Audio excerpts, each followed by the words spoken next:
सोमवार दिन भूल भी यही भूल सब आदौ करंतु नहीं। कारण सोमवार दिन कौन मामूली दिन नुहे। आही दिन भगवान शिवंकर दिन मना जाए। आही दिन किछि बता जाइथिबा एमिति कार्य आमको हजारे करोड़ लाभ दे थाए, किंतु गोटे छोटिया भूल पूरा जीवन को बर्बाद कर दे थाए। एथिपाई एही दिन बहुत ही चमत्कार और खास दिन होइथे। एथिपाई आपण समस्तको आजिर भिडियोटी पूरा देखिबाकू अनुरोध। सोमवार दिन बहुत ही खास होइथे, बहुत ही चमत्कार होइथे। एही दिन कौनसी भी भूल करिबा उचित नुहे। जो भक्त एमिति भूल जना अजनतारे करि देइथांती तो तांको पूरा जीवन बर्बाद हो जाइथाय।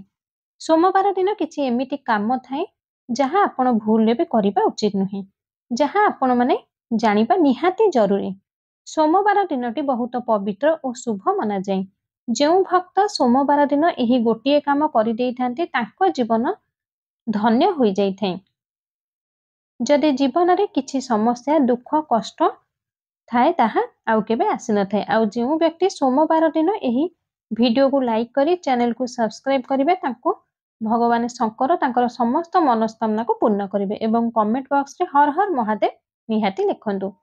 भगवान शंकर कौनसी मामूली देवता नुहंती। आमे आज सोमवार किछि महत्वपूर्ण कथा जानिबा। हिंदू शास्त्र रे मान्यता अछि कि जो सोमवार दिन होई थाए ताहा अत्यंत शुभ मना जाए। आउ एही दिन किछि कार्य करिथांती जाहा कि शुभ मना जाइथाए। किंतु हिंदू शास्त्र रे यह भी मान्यता अछि कि सोमवार दिनटी बहुत ही मात्रा मना जाए। एही सोमवार भगवान शंकर दिन होइथाए। आउ एही दिन भगवान शंकर को पूजा करा जाए एवं व्यक्तिर इच्छा भी पूरा होइथाए। किंतु आम जना अजाणतारे किछि कार्य आमे एमिति किछि करि देइथाउ जाहा केबे भी सोमवार दिन करिबा उचित नुहे। सोमवार दिन चीनी सेवन निहाती करंतु। सोमवार दिन काहाकू भी धला रंगर वस्त्र किंबा क्षीर दान करंतु नहीं। सोमवार दिन उत्तर और आग्नेय कोण को यात्रा करिबा अशुभ होइथे। आउ जदि एही कोण को यात्रा करिबा जरूरी अटे तेणु आपण किछि पादे ठीक तार उल्टा कोण को चाली पुणी थरे सही कोण को यात्रा करंतु। सोमवार दिन माता पिता को कौनसी प्रकारर वाद विवाद करिबा उचित नुहे। आपण को देवी देवता को एही दिन जरूर मने पकांतु। सोमवार दिन कुल देवता को पूजा न कले तांको अपमान होइथे। एहा द्वारा व्यक्ति को बहुत सारा सामना करिबा को पड़िथे। सोमवार दिन कौनसी भी खराब कार्य करंतु नहीं। चेष्टा करंतु एही दिन निशा और जुआ ठारू दूर रे रहिबाकू। एही तीनोटी रंगर वस्त्र एही दिन दूरे रुहंतु।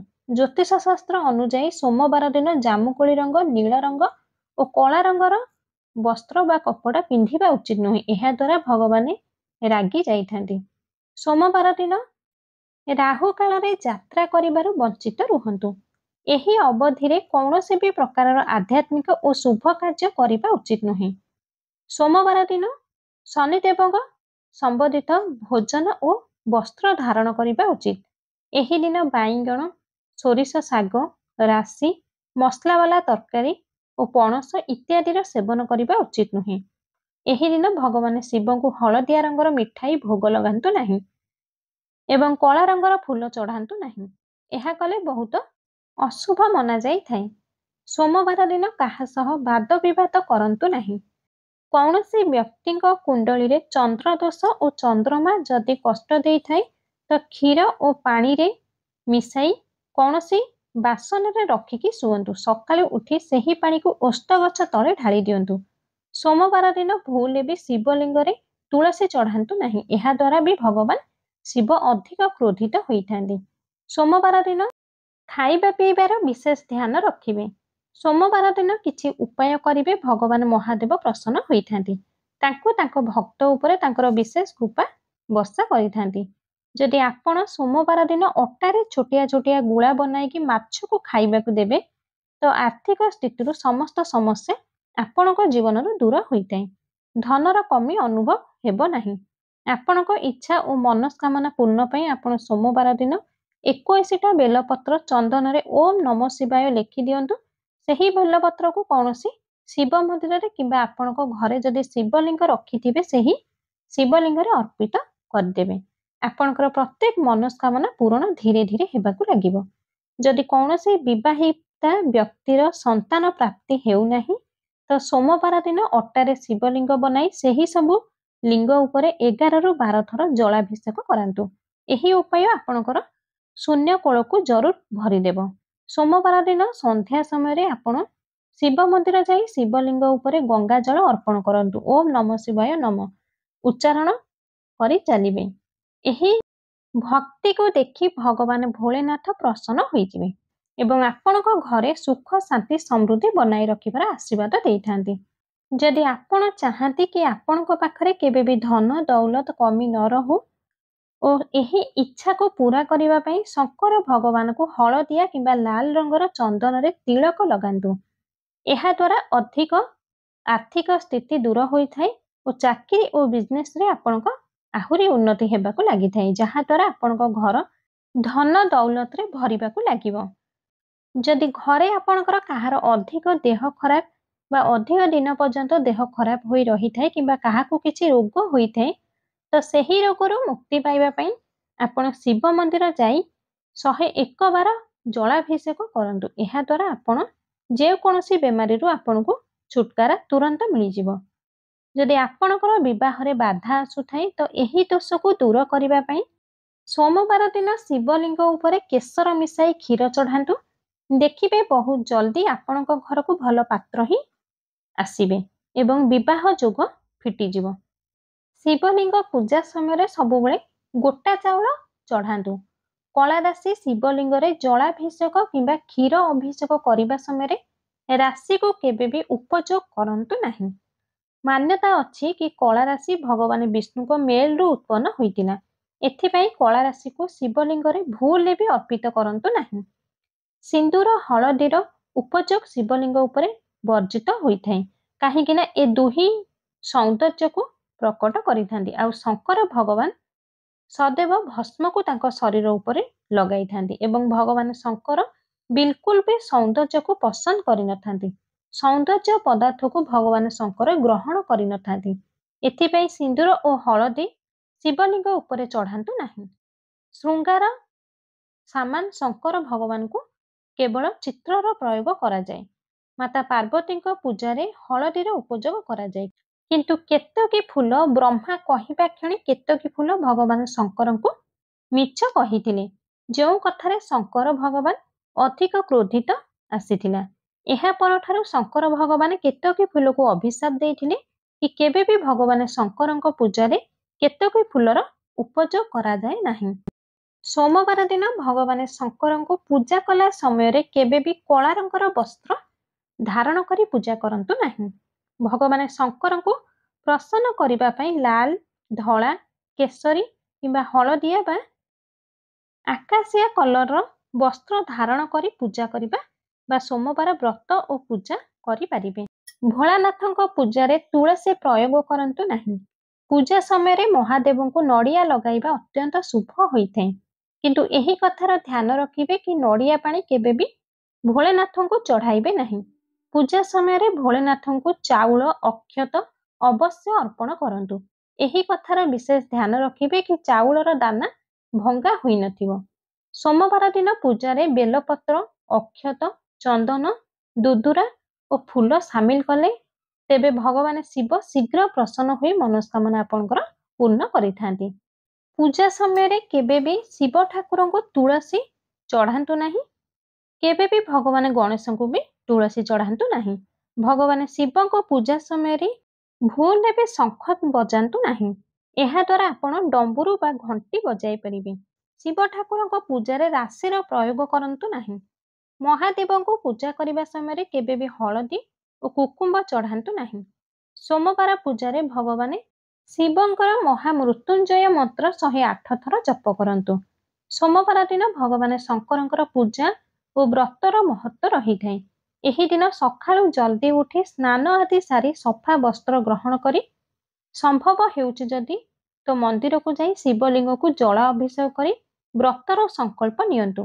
ଭଗବାନ ଶଙ୍କର ଓ ମାତା ପାର୍ବତୀ ପୂଜା ସମୟରେ ବ୍ରତ କଥା ଜରୁର ଶୁଣନ୍ତୁ।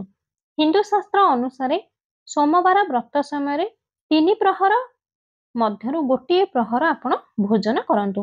ବହୁତ ସାରା ଲୋକ ଶିବଲିଙ୍ଗକୁ ପରିକ୍ରମା କରିଥାନ୍ତି, କିନ୍ତୁ ଏହା ଧର୍ମଶାସ୍ତ୍ରରେ ବର୍ଜିତ ଅଟେ। କାହିଁକି ନା ଭଗବାନ ଶିବଲିଙ୍ଗଙ୍କର କ୍ଷୀର ଓ ପାଣି ଦ୍ୱାରା ଅଭିଷେକ କରାଯାଏ, ଆଉ ସେହି କ୍ଷୀର ଓ ପାଣି ଶିବଲିଙ୍ଗର ଚାରିଆଡ଼େ ବହିଥାଏ। ଏଥିପାଇଁ ଶିବଲିଙ୍ଗ ଚତୁଃପାର୍ଶ୍ୱରେ ପରିକ୍ରମା କରିବା ନିଷେଧ ହୋଇଥାଏ। ଏଥିପାଇଁ ଶିବଙ୍କୁ ଅର୍ଦ୍ଧ ପରିକ୍ରମା କରାଯାଏ। ତମ୍ବା ପାତ୍ରରେ ଭୁଲରେ ବି କ୍ଷୀର ଭଗବାନ ଶଙ୍କରଙ୍କୁ ଚଢ଼ାନ୍ତୁ ନାହିଁ। କୁହାଯାଏ କି ତମ୍ବା ପାତ୍ରରେ କ୍ଷୀର ବିଷ ସମାନ ହୋଇଥାଏ। କୈଳାସ ନିବାସ ସ୍ଥାନରେ ଉତ୍ତର ଦିଗରେ ଶାସ୍ତ୍ର ମୁତାବିକ ଭଗବାନ ଶିବଙ୍କ ନିବାସ ସ୍ଥାନ କୈଳାସ ପର୍ବତର ଉତ୍ତର ଦିଗରେ ଅବସ୍ଥିତ ଅଛି। ଏଥିପାଇଁ ଭୋଳେନାଥଙ୍କ ମୂର୍ତ୍ତି ବା ଚିତ୍ରକୁ ନେଇ ଉତ୍ତର ଦିଗରେ ଲଗାଇବା ଉଚିତ ନୁହେଁ। ଯଦି ଆପଣ ଏହା କରିଥାନ୍ତି ତ ଆପଣ ଭଗବାନ ଶଙ୍କରଙ୍କର କୃପା ପ୍ରାପ୍ତ ହୋଇପାରି ନଥାଏ। କ୍ରୋଧିତ ଫଟୋ ଲଗାନ୍ତୁ ନାହିଁ। ଭଗବାନ ଶିବ କ୍ରୋଧିତ ମୁଦ୍ରାରେ ଫଟୋ ବା ଚିତ୍ର ଘରେ ଭୁଲରେ ବି ଲଗାନ୍ତୁ ନାହିଁ। କାହିଁକି ନା କ୍ରୋଧିତ ମୁଦ୍ରାରେ ଭଗବାନ ଶିବ ବିନାଶର ପ୍ରତୀକ ଅଟନ୍ତି। ଏଥିପାଇଁ ଏହି ଫଟୋ ଚିତ୍ରକୁ ଲଗାଇବା ଦ୍ୱାରା ବାସ୍ତୁ ଦୋଷ ବି ଲାଗିଥାଏ। ଏହା ସହ ଘରର ସଦସ୍ୟ ଛୋଟ ଛୋଟ କଥାରେ ଲଢ଼େଇ ଝଗଡ଼ା ହୋଇଥାନ୍ତି। ସଫାସୁତୁରାର ବିଶେଷ ଧ୍ୟାନ ରଖିବେ ଭଗବାନ ଶଙ୍କରଙ୍କ ପୂଜା ସମୟରେ। ଭଗବାନଙ୍କ ମୂର୍ତ୍ତି ବା ଫଟୋ ପାଖରେ ବି ସଫାସୁତୁରା ରଖନ୍ତୁ। ଯଦି ଆପଣ ସଫାସୁତୁରା ରଖି ନଥାନ୍ତି ତ ବାସ୍ତୁ ଦୋଷ ଲାଗିଥାଏ। ଏହା ସହ ଆପଣଙ୍କ ଜୀବନରେ ଦରିଦ୍ର ଛାଇ ପରି ଲାଗି ରହିଥାଏ। ଆପଣମାନେ ପ୍ରାୟ ଦେଖିଥିବେ ଅନେକ ବ୍ୟକ୍ତିଙ୍କ ଘରେ ଭଗବାନ ଶଙ୍କରଙ୍କର ଫଟୋ ଲାଗିଥାଏ, ଆଉ ସେହି ଫଟୋରେ ମାତା ପାର୍ବତୀ ଓ ଭଗବାନ ଗଣେଶ ବି ଥାନ୍ତି, କିନ୍ତୁ କାର୍ତ୍ତିକ ଭଗବାନ ନଥାନ୍ତି। ଆଉ ଭଗବାନ କାର୍ତ୍ତିକ ବି ଭଗବାନ ଶଙ୍କରଙ୍କର ପୁତ୍ର ଅଟନ୍ତି। ଏଥିପାଇଁ ସେହି ଫଟୋକୁ ଲଗାନ୍ତୁ ଯେଉଁ ଫଟୋରେ ଭଗବାନ ଶଙ୍କର, ମାତା ପାର୍ବତୀ, ଭଗବାନ ଗଣେଶ, ଭଗବାନ କାର୍ତ୍ତିକ ଥିବେ। ଭଗବାନ ଶଙ୍କରଙ୍କ ଉପରେ କେବେ ବି ଭଙ୍ଗା ଚାଉଳ, ସିନ୍ଦୁର, ହଳଦୀ, ତୁଳସୀ, ଶଙ୍ଖ ଦ୍ୱାରା ଜଳ, କେତକୀ ଫୁଲ, ଚମ୍ପା ଫୁଲ ଚଢ଼ାନ୍ତୁ ନାହିଁ। ଏହା କରିବା ଦ୍ୱାରା ଭଗବାନ ଶିବ ରୁଷ୍ଟ ହୋଇଥାନ୍ତି, ଆଉ ତାଙ୍କ କ୍ରୋଧିତ ଆପଣଙ୍କୁ ପସ୍ତେଇବାକୁ ପଡ଼ିଥାଏ। ଦର୍ଶକ ବନ୍ଧୁ, ଏ ପର୍ଯ୍ୟନ୍ତ ଯଦି ଆପଣ କମେଣ୍ଟ ବକ୍ସରେ ହର ହର ମହାଦେବ ଲେଖି ନାହାନ୍ତି ତ ଜରୁର ଲେଖି ଦିଅନ୍ତୁ। ଆଉ ଏହି ଭିଡ଼ିଓକୁ ଅଧିକରୁ ଅଧିକ ମାତ୍ରାରେ ସେୟାର କରି ଚ୍ୟାନେଲରେ ଯଦି ନୂଆ ଅଛନ୍ତି ଏ ପର୍ଯ୍ୟନ୍ତ ଚ୍ୟାନେଲକୁ ସବସ୍କ୍ରାଇବ କରିନାହାନ୍ତି ତାହେଲେ ଏବେ ହିଁ ଚ୍ୟାନେଲକୁ ସବସ୍କ୍ରାଇବ କରି ପାଖରେ ଥିବା ବେଲ୍ ଆଇକନଟିକୁ ଦବାଇ ଦିଅନ୍ତୁ। ଏବେ ଆସନ୍ତୁ ଜାଣିବା ମହାଦେବଙ୍କ ସହ କିଛି ଉପାୟ। ଯଦି ଆପଣ ସେହି ଉପାୟ ଭିତରୁ ଯଦି ଗୋଟିଏ ବି ଉପାୟ କରିଦେବେ ତ ମହାଦେବ ଆପଣଙ୍କ ଉପରେ ବହୁତ ଜଲ୍ଦି ପ୍ରସନ୍ନ ହୋଇଯିବେ ଏବଂ ଆପଣଙ୍କର ପ୍ରତ୍ୟେକ ମନସ୍କାମନାକୁ ପୂରଣ କରିଦେବେ। ଆପଣ ଯଦି ଚାଉଳର ମାତ୍ର 4ଟି ଦାନା ବି ଯଦି ଶ୍ରଦ୍ଧାର ସହ ଅର୍ପିତ କରିବେ ତ ମହାଦେବ ପ୍ରସନ୍ନ ହୋଇଯିବେ। ଶ୍ରାବଣ ମାସର ପାବନରେ ଯଦି ଆପଣ ପ୍ରତିଦିନ ଶିବଲିଙ୍ଗ ଉପରେ ଜଳାଭିଷେକ ଅର୍ପିତ କରିବେ ଓ ଭଗବାନ ଶଙ୍କର ଆପଣଙ୍କର ସବୁ ମନସ୍କାମନା ପୂର୍ଣ୍ଣ କରିବେ। ଶିବ ଠାକୁରଙ୍କୁ ବେଲପତ୍ର ଅଧିକ ପ୍ରିୟ ହୋଇଥାଏ। ଯଦି ଆପଣ ପ୍ରତିଦିନ 1ଟି ବେଲପତ୍ର ବି ଶିବଲିଙ୍ଗ ଉପରେ ଚଢ଼ାଇବେ ତେବେ ଜଲ୍ଦି ଭଗବାନ ଶଙ୍କର ଆପଣଙ୍କ ଉପରେ ପ୍ରସନ୍ନ ହୋଇଯିବେ। ବେଲପତ୍ର ଛଡ଼ା ଭଗବାନ ଶଙ୍କର ଦୁଦୁରାକୁ ବି ଅଧିକ ପ୍ରିୟ ବା ଖୁସି ହୋଇଥାନ୍ତି। ଏହାକୁ ବି ଆପଣ ଶିବଲିଙ୍ଗ ଉପରେ ଚଢ଼ାଇ ଆପଣ ଭୋଳେନାଥଙ୍କୁ ଖୁସି କରାଇ ପାରିବେ। କ୍ଷୀର, ଦହି, ଚିନି, କ୍ଷୀରି, ମହୁ ଓ ଆଖୁ ରସକୁ ଶ୍ରଦ୍ଧାପୂର୍ବକ ଅର୍ପିତ କରିବେ ଓ ଆପଣଙ୍କ ମନସ୍କାମନା ପୂରଣ ଜଲ୍ଦି ହେଇଯିବ। ସୋମବାର ଦିନ ଆପଣ ବେଲପତ୍ର ଅର୍ପଣ କରନ୍ତୁ ଏବଂ ସେହି ବେଲପତ୍ରରେ ଆପଣ ଓମ୍ ନମଃ ଶିବାୟ କିମ୍ବା ରାମ ଲେଖି ଶିବଲିଙ୍ଗ ଉପରେ ସେହି ବେଲପତ୍ରକୁ ଚଢ଼ାନ୍ତୁ। ଏତିକି କରିବା ଦ୍ୱାରା ଆପଣଙ୍କୁ ମହାଦେବଙ୍କର ଆଶୀର୍ବାଦ ପ୍ରାପ୍ତ ହେବ। ମନସ୍କାମନା ବି ପୂରା ହେଇଯିବ। ବେଲପତ୍ର ଭଗବାନ ଶିବଙ୍କୁ ବହୁତ ପ୍ରିୟ ହୋଇଥାଏ। ବେଲପତ୍ର ବିନା ଶିବଙ୍କ ପୂଜା ଅଧୁରା ହୋଇଥାଏ।